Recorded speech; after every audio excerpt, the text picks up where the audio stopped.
Gossips ఇవన్నీ అబద్ధాలే.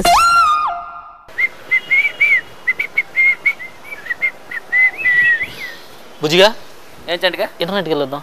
ఎందుకు? నాకు త్రిషాన్ చూడాలనిపిస్తుంది. చూసి చాలా రోజులు అయింది, ఇంటర్నెట్కి వెళ్ళి చూస్తున్నట్టు. అది నవ్వుతావు ఏందిరా? నిజంగా ఆమె సినిమాలో కానీ ఇంటర్నెట్ అంటే పాపులర్ అయింది కదా బాగా. కానీ రా ఆ ఇంటర్నెట్ ప్రాబల్యమో దాని తాలూకా అదే ఎఫెక్ట్ మొత్తానికి ఆమె ఇంట్లో ఇప్పుడు మొత్తం సీసీ కెమెరాలు పెట్టించుకున్నారు. సీసీ కెమెరాల ఇంటి చుట్టూరు అంటే కొత్తగా మళ్ళీ ఇంటర్నెట్లోకి ఏమైనా రాదలుచుకుందా? ఏం ఆ విషయాలు లేదు మనకు తెలియదు, కానీ లోపల ఇంట్లోనే ఉండు మొత్తం సీసీ కెమెరాలు పెట్టించుకుందట. అసలు ఇల్లు అంతా ఏ మూల చూసినా సీసీ కెమెరా. బుజ్జిగా బాత్రూంలో పెట్టించిందా? ఏమో మనకు ఎలా తెలుస్తుందిరా, మనం ఏమి వెళ్తామా? నోరు మీరా తలుచుకుంటే నువ్వు వెళ్ళవేంది? వెళ్ళగలను అనుకో, కాకపోతే ఇంటి బయటేమో ఏదో వాయిస్ లేజర్ ఇది అంటారు కదా. వాయిస్ లేజరా అంటే వాయిస్ లేజర్ అంటే ఏంటంటే బయట ఉండంటే అంటే తలుపు తెస్తుంది. వాళ్ళ అమ్మ వెళ్ళి అమ్మని ఏంటి తలుపు దగ్గరికి వెళ్ళి నేను త్రిషాని అంటేనే తలుపు తెరుచుకునిద్దా? నేను త్రిషా అమ్మని అంటేనే తలుపు తెరుచుకునిద్దా? అంటే వాళ్ళిద్దరు వాయిస్ ని రికార్డ్ చేసి పెట్టింది. ఓహో, ఇంకెవరు బయట వాళ్ళు వెళ్ళినా ఆ తలుపులు తెరదు. దీనివల్ల ఏమంటే చాలా మంది త్రిషా ఇంటికి వెళ్ళిన వాళ్ళకి చాలా కష్టంగా ఉంది. ఎందుకంటే అది ఇమీడియట్లీ తలుపు ఓపెన్ అవ్వట్లేదు.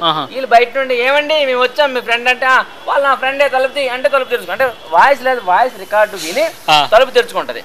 అంతేకాకుండా వాళ్ళ ఫ్రెండ్స్ కూడా సజెషన్ చేస్తుందట, ఏమని మీరు కూడా ఇలాంటి వాయిస్ రేజర్ ఒకటి ఎట్టించుకోండి. దానివల్ల ఏంటంటే మీ మామూలు గుర్తు తెలియని వాళ్ళు, ముక్కు మామూలు తెలియని వాళ్ళు ఇలా ఎవరు మనకి వచ్చి ఇంట్లోకి అప్పుడు మన వాయిస్ వినే తలుపు ఓపెన్ అవుద్ది అని చెప్తుంది. ఊరే నీకు విషయం చెప్పనా? చెప్పు. త్రిషాన్ చూడాలంటే ఎవడన్నా ఇంటర్నెట్కి వెళ్తాడు కానీ ఇంటికి వెళ్ళి మొహం చూస్తాడంటరా?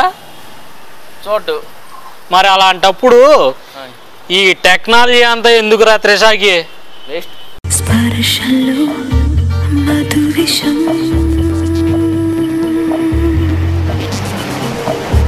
స్పర్శలో మధు విషం, నేనుగా నా వశం. నీవెవరో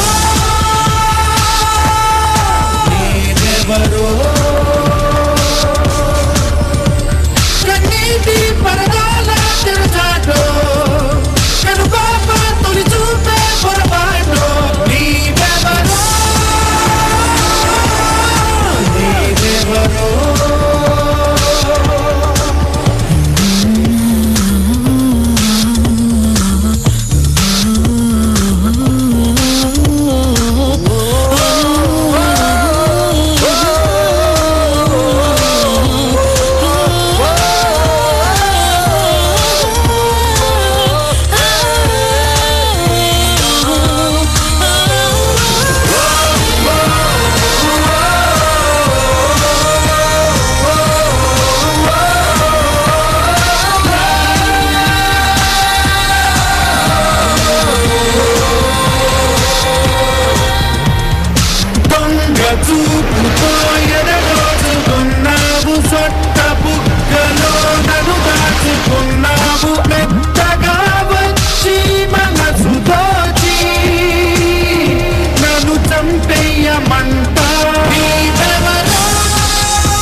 గాసిప్స్ ఇవన్నీ అబద్ధాలే.